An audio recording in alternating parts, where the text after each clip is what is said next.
चलिए, कल आप लोगों को एक आर्टिकल करा रहे थे equation for principal curvature. Equation for principal curvature में आपको हमने एक इक्वेशन तक लिखवाया था D beta nu D U beta is equal to kappa N G beta nu D U beta nu is equal to 1,2। Equation number 2 यहाँ तक आपको बता दिया गया था। ठीक है, इसके नीचे से लिखिए now writing equation 2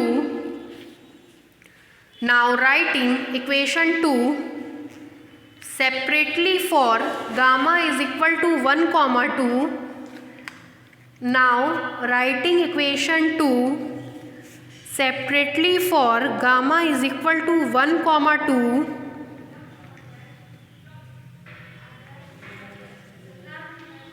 comma we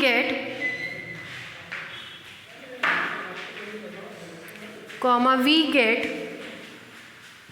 दरअसल आज हमको निकलना है, मेरी 5:30 बजे की वो फ्लाइट है, तो आइडिया नहीं था एकदम, पता नहीं कैसे कन्फ्यूज़न हो गया सर को, तो हमने क्लास इसीलिए जल्दी और बुला लिया।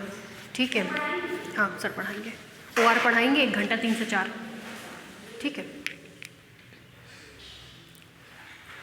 देखिए कल आप लोगों को ये बता दिए थे। ठीक है, इस इक्वेशन के बाद हम लोग कह रहे हैं कि इक्वेशन नंबर 2 को गामा इज इक्वल टू 1,2 के लिए लिखने चल रहे हैं। ठीक है, गामा इज इक्वल टू 1,2 के लिए लिखने का मतलब सबसे पहले गामा की जगह 1 पुट करेंगे, एक इक्वेशन मिलेगा, फिर गामा की जगह 2 पुट करेंगे, एक इक्वेशन मिलेगा। गामा की जगह 1 पुट कर रहे हैं, देखिए D beta 1 D U beta is equal to kappa N G beta 1 D U beta, इसको मान रहे इक्वेशन नंबर 3। और जब गामा की जगह 2 पुट करेंगे तो D beta 2 D U beta is equal to kappa N G beta 2 D U beta, इसको हम लोग मान रहे इक्वेशन नंबर 4। हमने क्या किया, एक बार गामा की जगह 1 पुट कर दिया और एक बार गामा की जगह 2 पुट कर दिया। ठीक है, फिर देखिए अब इससे हम लोग क्या करेंगे, चलिए इतना लिखिए फिर बता रहे हैं, इसमें दिखेगा नहीं आपको जो हम बताना चाह रहे हैं।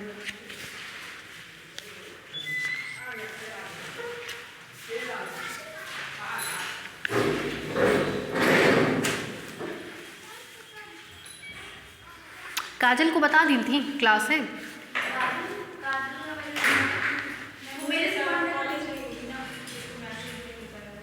क्योंकि इसको पता नहीं होगा ना कि कांटेक्ट नंबर नहीं है आप लोगों के पास उनका, ग्रुप में होगा बेस्ट ऑफ बेस्ट में, है ना। एक बार फ़ोन कर दीजिए उनको कि मतलब क्लास इतने बजे से, हमको अभी ध्यान आया कि वो फ़ोन रखती नहीं है, ऐसे क्लास उनका छूट जाएगा, बगल में ही रहती हैं, आ जाएंगी।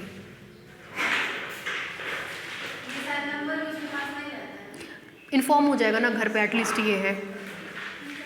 हाँ हाँ एकदम बाहर फ़ोन कर दीजिए उनको। ठीक है, अब देखिए इसके बाद की जो बेसिक चीज़ है वो हम यहाँ बता रहे हैं, क्योंकि इसमें दिखता नहीं है। जैसे इसके बाद हम लोग कहते हैं DU1 DU2 को एलिमिनेट करने चल रहे हैं। आपको कहीं DU1 DU2 दिखेगा नहीं दिख रहा है ना, तो अब हम आपको यहाँ दिखा रहे हैं कि DU1 DU2 एलिमिनेट होता कैसे है। देखिए पहला इक्वेशन है आपका D beta 1 DU beta is equal to kappa N G beta 1 DU beta, और दूसरा इक्वेशन है D, देखिएगा डमी इंडेक्स है, किसी अदर इंडेक्स से चेंज कर सकते हैं, D delta 2 DU delta is equal to kappa N G delta 2 DU delta, change कर दिया। ये अब हमारा इक्वेशन 3 और 4 बन गया है, हम यहीं पे डिस्क्राइब कर रहे हैं कि कैसे DU1 DU2 आएगा। ठीक है, अब देखिए दिस इम्प्लाइज, इसको इधर भेज रहे हैं, D beta 1 minus kappa N G beta 1 DU beta is equal to 0 and D delta 2 minus kappa N G delta 2 DU delta is equal to 0। ठीक है, यहाँ तक में कोई दिक्कत अभिषेक? नहीं। अब देखिए बीटा की वैल्यू क्या क्या होती है, 1 और 2। तो एक बार बीटा की जगह इसमें 1 पुट करेंगे, प्लस एक बार बीटा की जगह 2 पुट करेंगे। बीटा की जगह जब 1 पुट करेंगे तो देखिए क्या आएगा, D11 minus kappa N G11 DU1 plus D21 minus kappa N G21 du2 is equal to 0 and इसमें पुट करेंगे, बात हो गई, नहीं हो रहा है कोई बात नहीं, D12 minus kappa n G12 du1 plus D22 minus kappa n G22 du2 is equal to 0। क्या किया, ये इक्वेशन था हमारे पास, देखिए इधर थर्ड इक्वेशन था, फोर्थ इक्वेशन में बीटा डमी इंडेक्स है, उसको हमने डेल्टा से चेंज कर दिया, beta beta beta beta dummy index delta से चेंज कर दिया है, ठीक है। उसके बाद इस इक्वेशन को इधर ट्रांसफर कर दिया, डी यू बीटा को कॉमन किया इज इक्वल टू 0, इस इक्वेशन में भी इसको इधर ट्रांसफर किया, डी यू डेल्टा को कॉमन किया इज इक्वल टू 0। आपको पता है यू के साथ जो सफिक्स होता है it carries the value 1 and 2, तो एक बार इस इक्वेशन में 1 पुट करेंगे प्लस 2 पुट करेंगे, 1 पुट किया प्लस 2 पुट किया इज इक्वल टू 0, इस इक्वेशन में एक बार 1 पुट किया प्लस 2 पुट किया इज इक्वल टू 0। अब आपको du1 और du2 दिख रहा होगा, हम लोग को इसी को एलिमिनेट करना है। एलिमिनेट करने का तरीका क्या होता है कि इस इक्वेशन से du1 अपॉन du2 निकाल लो, इस इक्वेशन से du1 अपॉन du2 निकाल लो, दोनों को बराबर कर दो, एलिमिनेट हो जाएगा, ठीक है। तो एलिमिनेट करने चल रहे हैं, देखिएगा, दिस इम्प्लाइज दैट, सबसे पहले ऊपर वाले को देखिएगा, इससे du1 अपॉन du2 निकाल रहे हैं, देखिए du2 अपॉन du1 निकाल रहे हैं, तो क्या करेंगे, du1 से क्या कर देंगे, डिवाइड कर देंगे, तो मिलेगा d11 minus kappa n G11, इससे डिवाइड कर गया, हट गया, इससे डिवाइड करेंगे नीचे, तो D21 minus kappa n G21 is equal to du2 upon du1 with negative sign. देख लीजिए अभिषेक, इतना टर्म इंटू du1, इतना term is equal to du2, इधर आएगा तो प्लस हो जाएगा, ठीक, इससे du1 du2 मिल गया, ठीक, इससे भी निकालेंगे, जैसे ही इक्वेट करेंगे du1 और du2 क्या हो जाएगा, एलिमिनेट हो जाएगा। यहाँ तक नोट हो गया। इसके बाद का ये पूरा रेफरेंस था कि कैसे हम एलिमिनेट कर रहे हैं, ठीक है।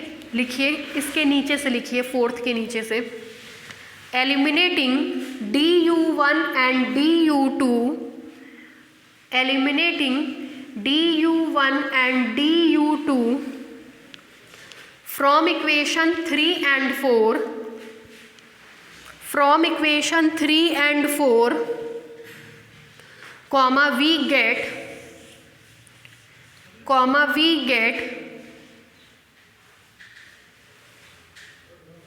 ठीक है, इससे क्या वैल्यू आएगी, बोलिए, D11 minus kappa n G11 upon D21 minus kappa n G21 is equal to, और इससे क्या वैल्यू आएगी, D12 minus kappa n G12 upon D22 minus kappa n G22, ठीक है। लिखिए, और वो पूरा उतार लीजिए डब्बा बना के वैसे ही किनारे।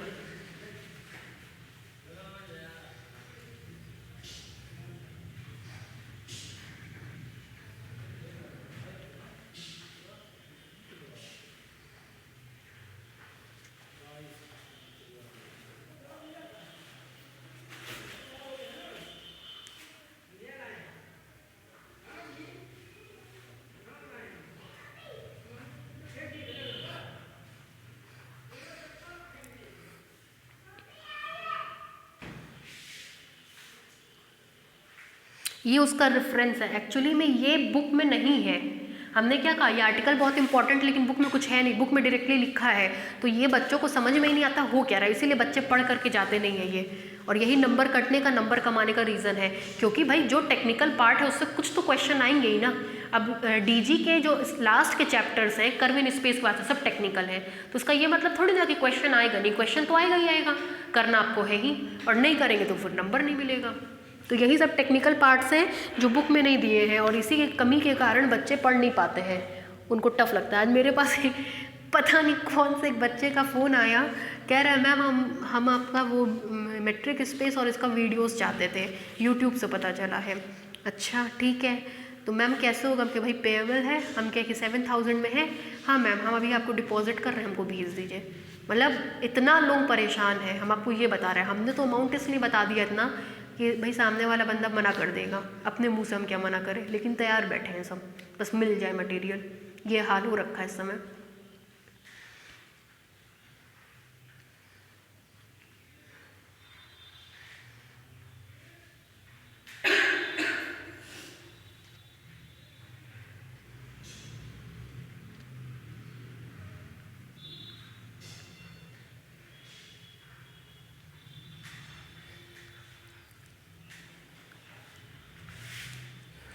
अब 17 तारीख से क्लास है आप लोगों का, है ना?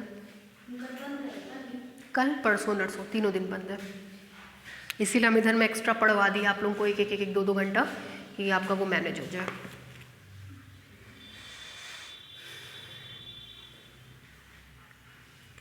चलिए अब देखिए, दिस इम्प्लाइज, आपको पता है D11 माइनस कप्पा NG11, आपको पता है ये दोनों सिमेट्रिक होते हैं, तो D21 को D12 minus kappa NG12 is equal to D12 minus kappa NG12 upon D22 minus kappa NG22 लिख सकते हैं। दिस इम्प्लाइज, इन दोनों का मल्टीप्लाई करेंगे तो स्क्वायर हो जाएगा, दोनों सेम चीज़ लिखी हुई है, मिलेगा आपको D11 minus kappa NG11 into D22 minus kappa NG22 is equal to D12 minus kappa NG12 का होल स्क्वायर। ठीक है, दिस इम्प्लाइज, देखिएगा अब हम लोग क्या करेंगे, कप्पा n का स्क्वायर, कप्पा n और कांस्टेंट टर्म में स्प्लिट कर देंगे, मतलब कप्पा n में क्वाड्रेटिक इक्वेशन बनाएंगे। तो थोड़ा सा हम मल्टीप्लाई कर दे रहे हैं, पता नहीं आप लोग डायरेक्ट बना पाए या ना बना पाए। सबसे पहले इसका मल्टीप्लाई इस पूरे में करिए, तो D11 D22 minus kappa n D11 G22 minus kappa n G11 D22 plus kappa n का square G11 G22 is equal to a minus B का whole square, a square plus b square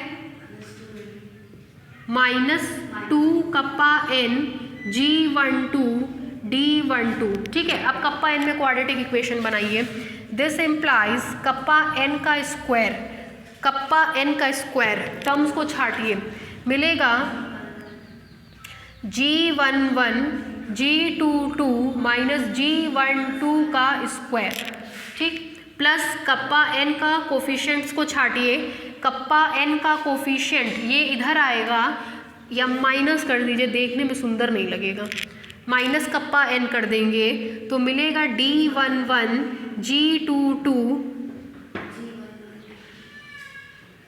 minus बाहर हो गया, plus G11 D22 इधर आएगा तो plus, फिर minus, कब माइनस 2 G12 D12, ठीक, प्लस कांस्टेंट टर्म, एक तो मेरे ख्याल से ये कांस्टेंट है, एक ये कांस्टेंट है, plus D11 D22 minus D12 का स्क्वायर इज इक्वल टू 0। ठीक है, चलिए लिखिए,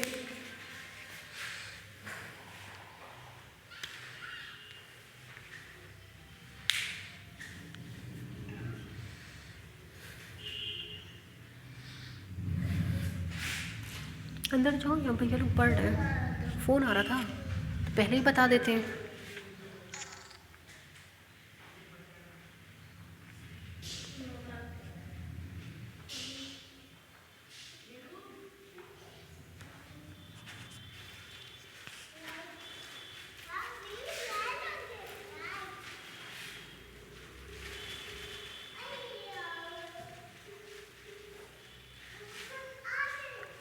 हेलो, नमस्ते, हाँ बताइए।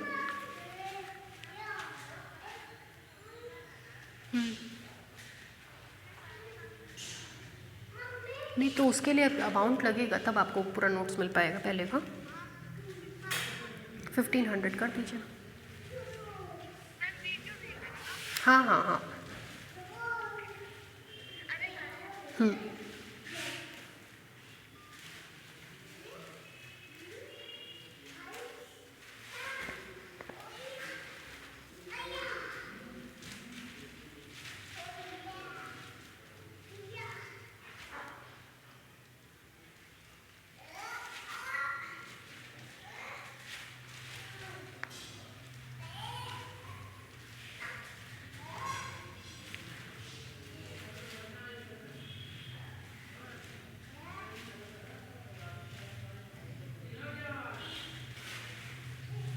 हो गया भाई?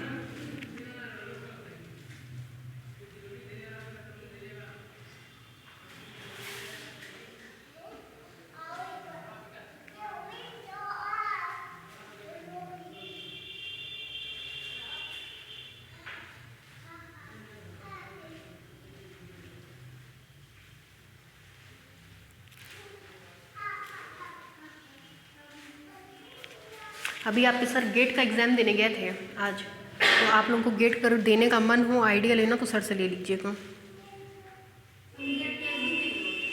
नहीं, गेट आपके एमटेक के लिए भी होता है।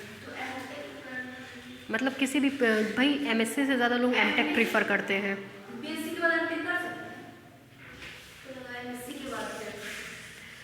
हो गया भाई, आगे बढ़े। अब देखिए, एक बार हम इसको चेंज करना सिखाए थे आप लोगों को, कुछ ध्यान आ रहा हो तो। सिंस आपको पता है G is equal to G11 G22 minus G12 का होल स्क्वायर, ठीक है, is equal to G11 G12 G21 G22, ठीक है। फिर देखिए आगे,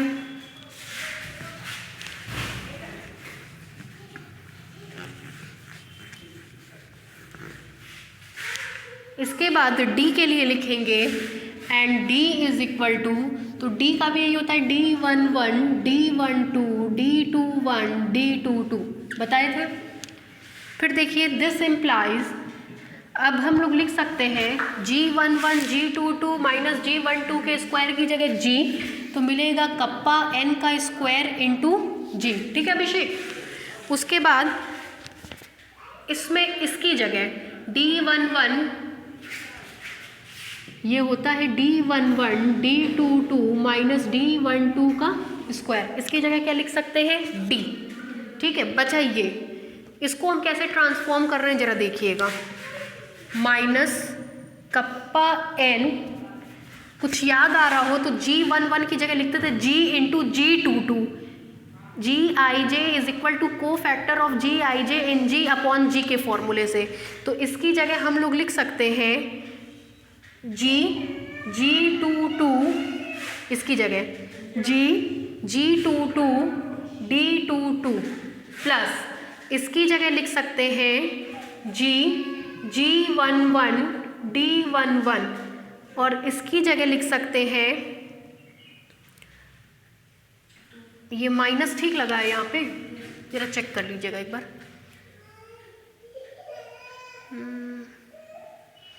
इधर आएगा तो प्लस,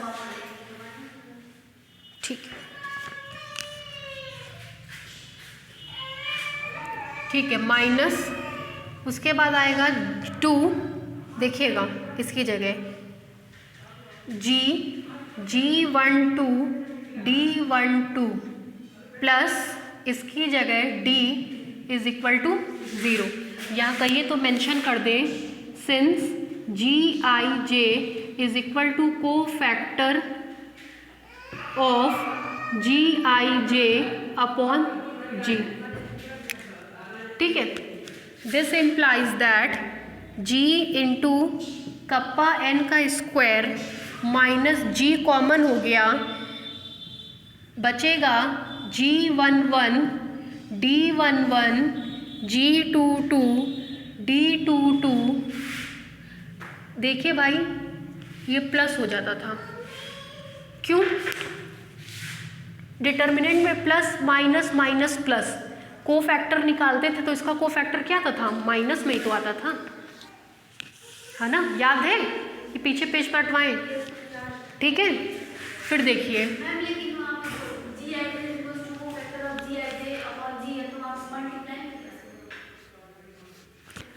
कोफैक्टर ऑफ जी आई जे पीछे सॉल्व कराएंगे। जैसे यहाँ पे आप अगर लिखोगे G11 तो मिलेगा कोफैक्टर ऑफ G11। G11 का कोफैक्टर क्या होता है? G22 upon G। तो G22 की जगह क्या लिख दिया हमने? देखिए G22 की जगह हमने लिखा है G इंटू G11। ठीक है, नहीं ये ठीक है।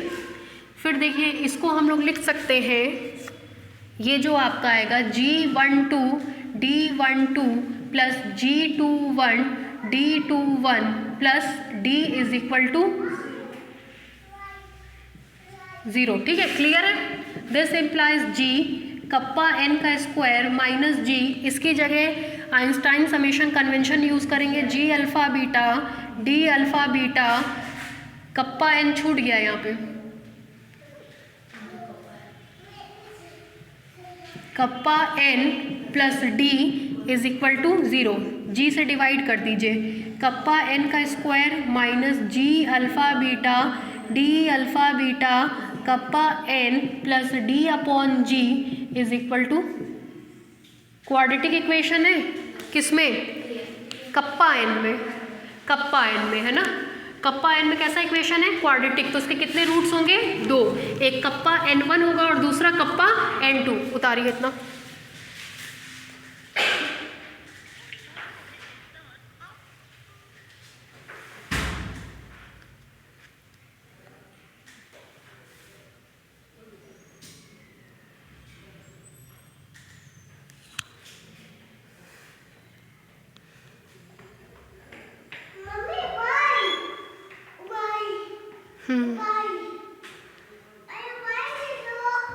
दे रहे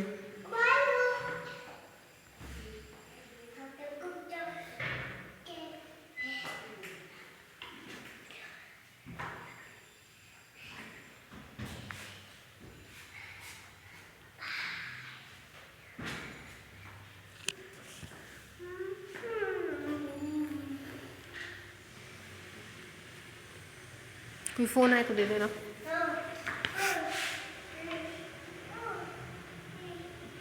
हो गया भाई?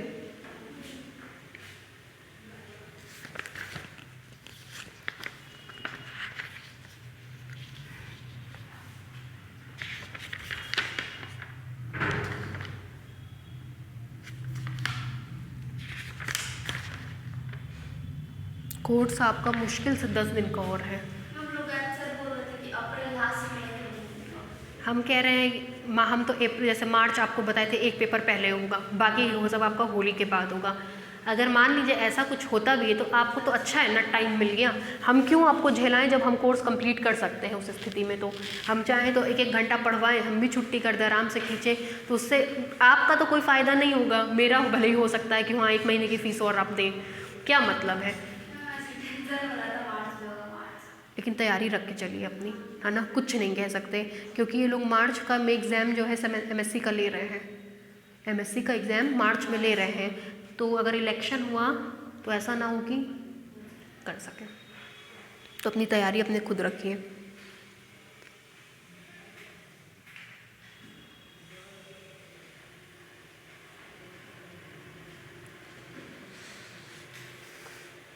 और ध्यान रखिएगा नोट्स वोट्स किसी को दीजिएगा मत, वो खुद की आपकी प्रॉपर्टी देंगे तो वही बात है, कोई फ़ायदा नहीं है। अपना रखिए, अपना पढ़िए। इस समय मार्केट की स्थिति बहुत ख़राब हो रखी है। और सोचिए अगर अप्रैल में हो भी रहा है तो अगर अगला कोचिंग अप्रैल तक कोर्स खींच रहा है तो आप पढ़ेंगे कब?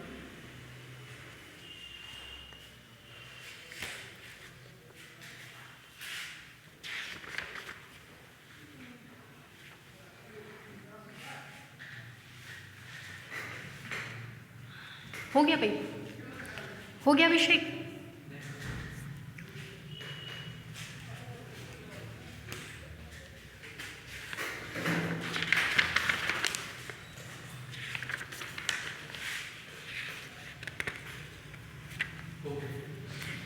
चलिए अब इसमें हम लोग लिखेंगे नीचे से लिखिए, this is the expression for principal curvature,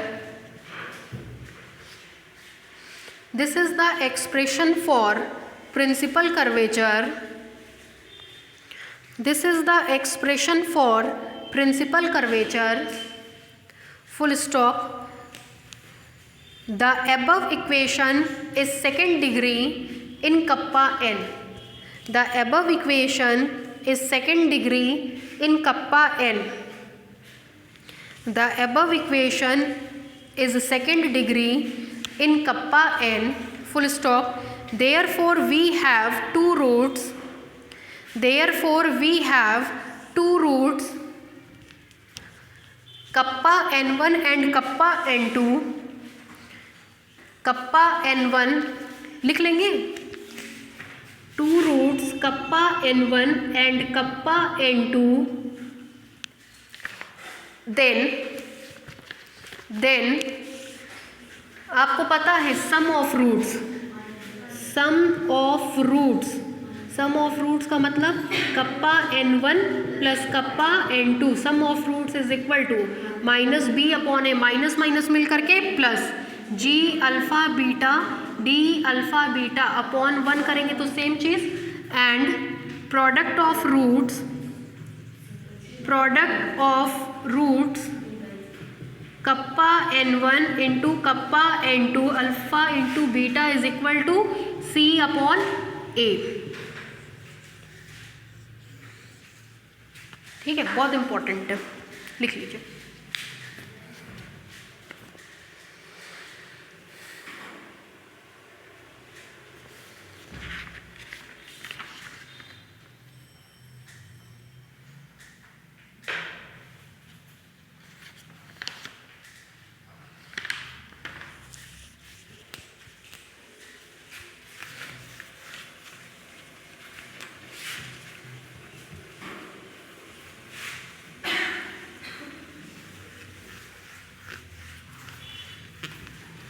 हो गया.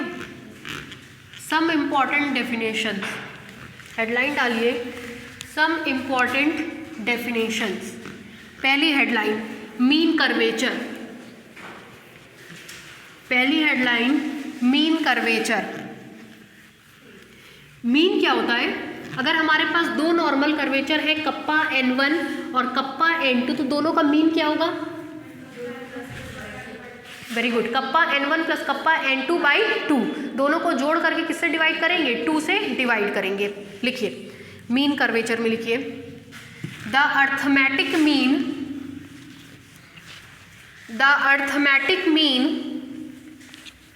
Of the principal curvatures. द अर्थमेटिक मीन ऑफ द प्रिंसिपल curvatures kappa n1 and kappa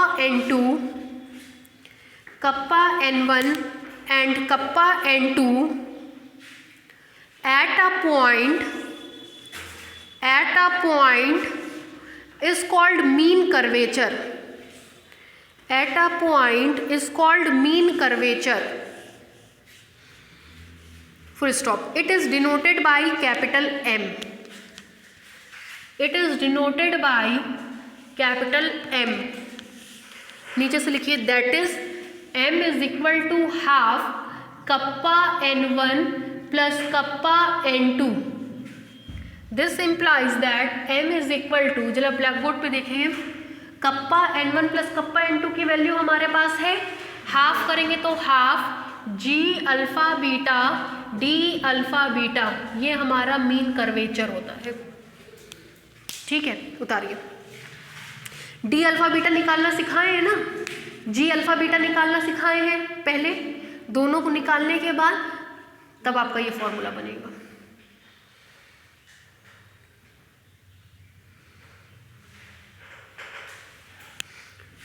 ठीक है, दूसरी headline Gaussian curvature. Gaussian curvature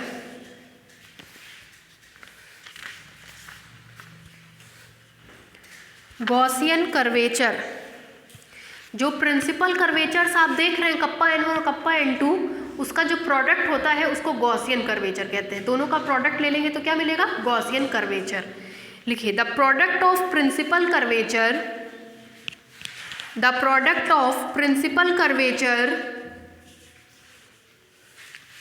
the product of principal curvature kappa n1 and kappa n2, kappa n1 and kappa n2 is called Gaussian curvature, is called Gaussian curvature and it is denoted by kappa, and it is denoted by kappa. नीचे से लिखिए that is kappa is equal to kappa n1 into kappa n2. This implies kappa is equal to kappa n1 into kappa n2 की value कितनी है d by जी, इसी को बोलते हैं Gaussian curvature.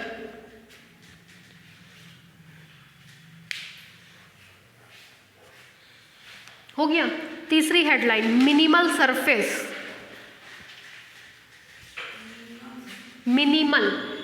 Minimal surface.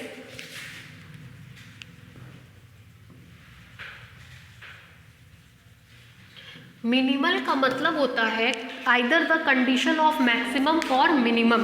Maximum और मिनिमम की condition के लिए फर्स्ट ऑर्डर डेरिवेटिव को किसके बराबर करते थे? ज़ीरो। फर्स्ट ऑर्डर डेरिवेटिव का मतलब ये हो गया कि मीन कर्वेचर ज़ीरो हो जाता है। मिनिमल का मतलब आइदर मैक्सिमम और मिनिमम। हाँ, तो मिनिमल का मतलब होता है, जैसे मैक्सिमल का मतलब होता है आइदर मिनिमल और मैक्सिमल। ये जो शब्द होता है ये जनरली आप यूज़ करती हैं अपने अर्थमेटिक चीज़ों में, जैसे आप कहती हैं कि डायमेंशंस में नहीं यूज़ करती हैं, लेकिन मिनिमल को डायमेंशन में यूज़ करते हैं। जैसे डायमेंशन का मतलब सरफेस के लिए, कर्व के लिए। आप जो यूज़ करती हैं वो प्रॉपर्टी के लिए, जैसे कर्वेचर के लिए, ठीक है, या किसी फंक्शन के लिए तब यूज़ करती हैं। लेकिन जब ये चीज़ डायमेंशन में यूज़ करते हैं तो उसको क्या लिखते हैं? मिनिमल लिखते हैं। ठीक है, कहते हैं कि कोई भी सरफेस मिनिमल सरफेस तब कहलाएगा। बहुत पूछा जाता है ये। अभी एक दिन हम बैठे थे, परसों नरसों की बात है, तो मेरे साथ एक लड़की रिसर्च कर रही है, कह रही दीदी आपको पता है, एक्चुअली वो स्टूडेंट ही रही हुई है मेरी किसी साल में, लेकिन चूंकि हमने 8 साल बाद रिसर्च ज्वाइन किया है तो वो हमसे एक दिन आई, पूछी दीदी आप मिनिमल सरफेस बता पाएंगे, आप तो डीजी पढ़ाती हैं। मिनिमल सरफेस बहुत ज़्यादा यूज़ में आता है। मिनिमल सरफेस वो सरफेस होता है जिसका मीन कर्वेचर क्या हो जाए? ज़ीरो। मीन कर्वेचर मतलब kappa n1 plus kappa n2 is equal to zero.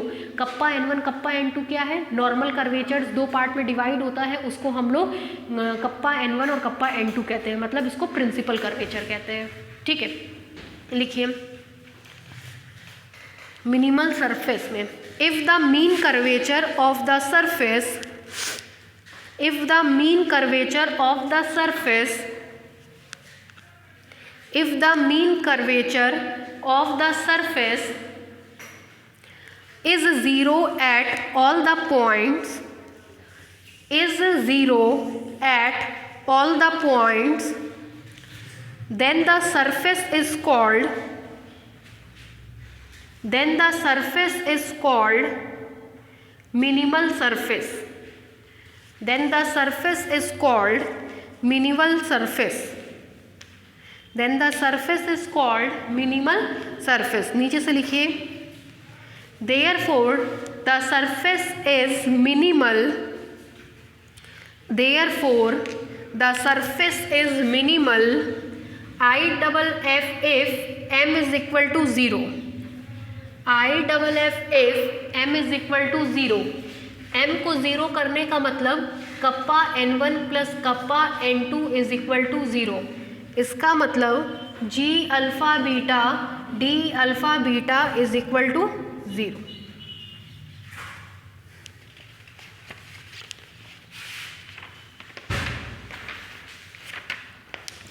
उम्बिलिक point,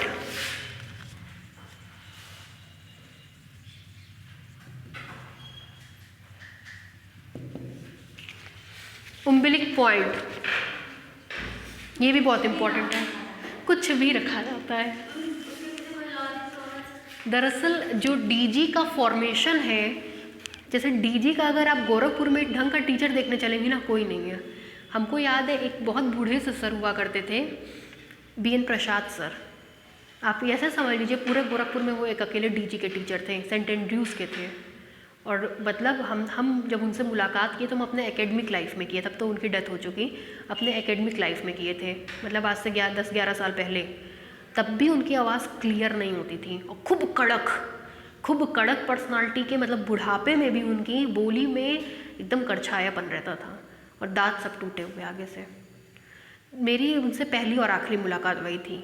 मतलब शहर में कोई कहता था डीजी का टीचर BN प्रसाद सर, उन्हीं की किताब लिखी हुई भी है डीजी की। इसके बाद आज तक डीजी का कोई टीचर नहीं हुआ जिसकी किताब लिखी जा सके या जो अपने आर्टिकल्स को दे सके। जैसे हम लोग तो रिसर्च कर रहे हैं डीजी पे, लेकिन बस कर रहे हैं, तो हम लोग भी मटेरियल कहाँ से लेते हैं, फॉरेन से लेते हैं। तो ये सब जो वर्ड्स हैं इसमें इंडिया का कोई योगदान नहीं है, सारा का सारा योगदान फॉरेन का। अभी तक किसी इंडियन का इसमें नाम सुना आपने? कहीं नहीं, है ही नहीं। तो डिफरेंशियल ज्योमेट्री का कोई भी ज्ञान इंडिया में नहीं था, सब कुछ उसका फॉरेन से आया, फॉरेन से लोग यहाँ लेकर के चले आए, खोज कर रहे हैं, सब कर रहे हैं। इसीलिए डीजी पेपर बहुत इंपॉर्टेंट है। अगर आप उसमें कुछ अच्छा ढूंढ ले जाते हैं तो आपको बहुत नाम होगा। और तो और हमने क्या नोटिस किया कि जैसे और जितने पेपर का सेमिनार होता है उसमें इंडियन लोग भी होते हैं। एक अकेला डिफरेंशियल ज्योमेट्री ऐसा है कि जिसका सेमिनार होता है तो फॉरेन लोग होते हैं। आप विश्वास नहीं करेंगे, अभी 2018 में इंटरनेशनल कॉन्फ्रेंस हुई थी इसकी। जर्मनी, जापान, टर्की, अमेरिका, 18 देशों से लोग आए थे अपने यहाँ, 18 देशों से, मेरा आंखों देखा है, मतलब कोई ये नहीं कहेगा कि इसमें कोई झूठ है। 18 अलग अलग देश से 2-2, 3-3 प्रोफेसर आए थे जिनको यहाँ गेस्ट हाउस में रुकाया गया था। हम लोग में ही जितने लड़के थे कि एक बंदा उनको लेने जाता था। आज सर से पूछेगा, आपके सर बताएंगे ये बात, ठीक है। तो हमने क्या नोटिस किया, ये एक अकेला पेपर है जिसमें इंडिया के लोग कम थे, 2-3 ही लोग थे, बाकी सब फॉरेन के थे, क्योंकि किसी को आइडिया ही नहीं है। रिसर्च में पेपर खुद चूज करना पड़ता है कि ऐसे देते हैं, खुद चूज़ करना होता है। चलिए लिखिए, the point on the surface, the point on the surface, the point on a surface is called an umbilic point, is called an umbilic point if at each point we have, if at each point we have d alpha beta proportional होता है g alpha beta के, उस point को हम लोग umbilic point कहते हैं कि d alpha beta g alpha beta के क्या हो जाए, प्रोपोर्शनल हो जाए।